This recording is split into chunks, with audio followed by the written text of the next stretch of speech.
Goeiedag en baie welkom by vandag se gesprek. Ons het vandag iets interessants hier. Dis 'n transkripsie van 'n YouTube video. Die video se naam is Multilingual Learning, MLL, Learn Faster in Your Language, en dis van 'n kanaal genaamd Big Byte IT Support.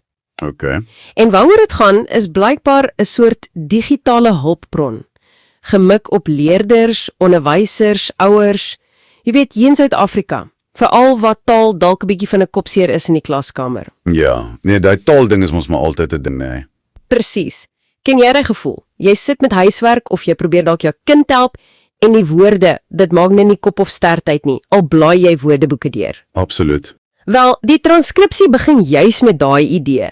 Iemand wat wens skoolwerk het sommer onderskrifte gehad. So ons plan vandag is om hierdie multilingual learning ding, MLL noem hulle dit, bietjie onder die